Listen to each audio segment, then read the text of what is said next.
Hello' বন্ধু বান্ধৱীসকল য়েছ exam ক্ৰেকলৈ আপোনালোকক স্বাগতম জনাইছোঁ। আজিৰ এই ভিডিঅ'টোত লৈ আহিছোঁ ADR গ্ৰেড 3 যিসকলে পৰীক্ষা দি গৈছে 29 ছেপ্টেম্বৰত তেওঁলোকে ডিপ্ৰেছড হৈ আছে যে তেওঁলোকৰ পৰীক্ষা বেয়া হ'ল নেকি।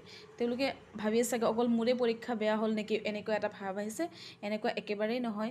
প্ৰত্যেকজন কেণ্ডিডেটে অলপ ডিপ্ৰেশ্যনত আছে, অলপ ডিপ্ৰেছড ফিল কৰিছে কাৰণ তেওঁলোকে মানে অলপ যেনে ভবা ধৰণে তেওঁলোকে কুৱেশ্যন আনচাৰ এটেম্প্ট কৰি আহিব পৰা নাই। বহুত ষ্টুডেণ্টে 150টা কুৱেশ্যনৰ ভিতৰত যথেষ্টখিনি 50, 40, 30, 60 এনেকুৱা কুৱেশ্যন এটেম্প্ট কৰিবই পৰা নাই। আৰু আপোনালোকে জানে বহুত লেন্দি কুৱেশ্যন পেপাৰ আছিল। সেই হিচাপে টাইম মেনেজমেণ্ট অংকবিলাক কৰি আহিবই পৰা নাই। কেণ্ডিডেটখিনিয়ে কৈছে যে আৰু যদি আধা ঘণ্টা সময় পালোঁ হয় বা আৰু 1 ঘণ্টা সময় পালোঁ হয় তেতিয়াহ'লে ভালকৈ কৰি আহিলোঁ হয়। আৰু বহুত কেণ্ডিডেটে এনেকুৱা হৈছে যে হতাশত ভুগি আছে। 2 বছৰ, 1 বছৰ, 3 বছৰ, 6 মাহৰ পৰা কণ্টিনিউৱাছলি প্ৰিপেৰেশ্যন চলাই আছে। ইমান কষ্ট কৰি প্ৰিপেৰেশ্যন চলোৱাৰ পিছত যদি কুৱেশ্যন পেটাৰ্ণ এনেকুৱা আহে নিশ্চয় কেণ্ডিডেটসকল ডিপ্ৰেছড হ'ব পাৰে। কিন্তু আপোনালোক একেবাৰে ডিপ্ৰেশ্যন নহ'ব। চাই লওক আপোনালোকৰ আগত অপৰচুনিটি এভেইলেবল আছে। আপোনালোকে প্ৰিপেৰেশ্যন লৈছে।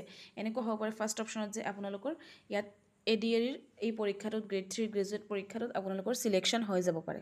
এইটো এটা চান্স আছে। কেনেকৈ ধৰি ল'লোঁ আপোনাৰ বেয়া হৈছে, প্ৰত্যেকৰে বেয়া হ'ব পাৰে কাৰণ যিমান ফিডবেক আহি আছে কৈ আছে কুৱেশ্যন পেটাৰ্ণ বহুত টাফ আহিছে, বহুত টাফ আহিছে। সেই হিচাপে আপোনালোকৰ চিলেকশ্যন যিসকলে পঢ়িছে, পঢ়ি মেলি পৰীক্ষা ষ্টাডি কৰি পৰীক্ষা দিছে তেওঁলোকে যিমানখিনি নিজৰ সামৰ্থ্যৰ ভিতৰত আছিল এটেম্প্ট কৰি আহিছে। সেই এটেম্প্ট কৰাৰ ভিতৰৰ পৰা যদি ইয়াৰ ওপৰত কাট অফ নাযায় তেতিয়াহ'লে আপোনালোকৰ নিশ্চয় চিলেকশ্যন হ'ব। আৰু কাট অফ অভাৰঅল হিচাপে ডিপেণ্ড কৰিব। অভাৰঅল যদি বহুত কেণ্ডিডেটৰ যদি কুৱেশ্যন পেপাৰখন টাফ লাগিছে তেতিয়াহ'লে আৰু কাট অফটো অলপ তলত আহিব।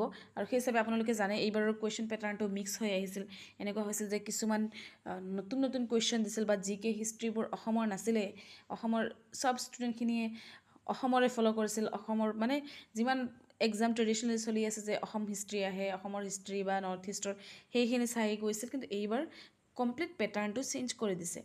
আৰু ছেকেণ্ডলি আপোনালোকৰ হাতত এটা অপশ্যন আছে। যিসকলে বহুত প্ৰিপেৰেশ্যন লৈছে আপোনালোকে এতিয়াৰ পৰা আপোনালোকে আৰু কণ্টিনিউৱাছলি প্ৰিপেৰেশ্যন চলাই গৈ লৈ থাকক, ব্ৰেক নিদিব।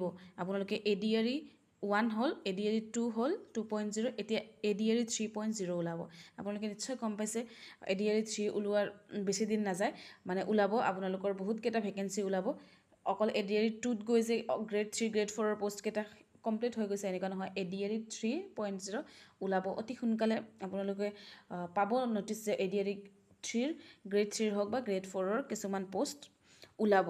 আৰু সেই হিচাপে আপোনালোকে প্ৰিপেৰেশ্যন চলাই গৈ লৈ থাকিব পাৰে। বা আপোনালোকে APSCৰ পষ্টটো ওলাব। এইবাৰ APSCৰ পষ্ট নিশ্চয় কম ওলাইছে লাষ্ট টাইমতকৈ, কিন্তু এবাৰ কম ওলালে এবাৰ অলপ বেছি ওলায়, এবাৰ কম ওলালে লাষ্ট টাইম কম ওলাইছে, এইবাৰ কিন্তু বেছি ওলোৱাৰ চান্স আছে। আৰু আপোনালোকে জানে জিলাবোৰ অলপ ডিষ্ট্ৰিবিউট হৈছে জিলা, সেই হিচাপে ভেকেঞ্চিও অলপ বেছি হ'ব। আৰু আপোনালোকে সেই হিচাপে আপোনালোকৰ প্ৰিপেৰেশ্যনটো চলাই গৈ লৈ থাকিব। আৰু অকল এইকেইটা এক্সাম নহয়, কিছুমান এনেকুৱা বিভিন্ন ধৰণৰ এক্সাম আপোনালোকৰ অসম চৰকাৰৰ অধীনত পৰীক্ষাবোৰ হৈ থাকিব। আপোনালোকে এপ্লাই কৰিব পাৰিব। আৰু বিশেষকৈ আপোনালোকে ADR যিটো 3 ওলাব, ADR 3.0 সেইটোৰ কাৰণে আপোনালোকে প্ৰিপেৰেশ্যন চলাই গৈ লৈ থাকক। অলৰেডি মুখ্যমন্ত্ৰী ডাঙৰীয়ে জনাইছে যে আৰু ভেকেঞ্চি ওলাব। সেইকাৰণে আপোনালোকে হতাশ নহ'ব। ইয়াতে হয়তো আপোনালোকৰ চিলেকশ্যন এইটোত হৈ যাব পাৰে। যদি এইটোত নহয় তেতিয়াহ'লে আপোনালোকৰ ছেকেণ্ড অপশ্যন আছে। বহুতে কৈছে যে বয়স হৈ গৈছে আৰু প্ৰিপেৰেশ্যন ল'ব নোৱাৰি। বহুতে কৈছে 2 বছৰ 3 বছৰ টোপনি নোহোৱাকৈ ইমান কষ্ট কৰিছোঁ আৰু কষ্ট কৰি আৰু পিছত যদি কুৱেশ্যন পেটাৰ্ণটো বেলেগকৈ আহি যায় তেতিয়াহ'লে আৰু হতাশত ভুগিব লাগিব।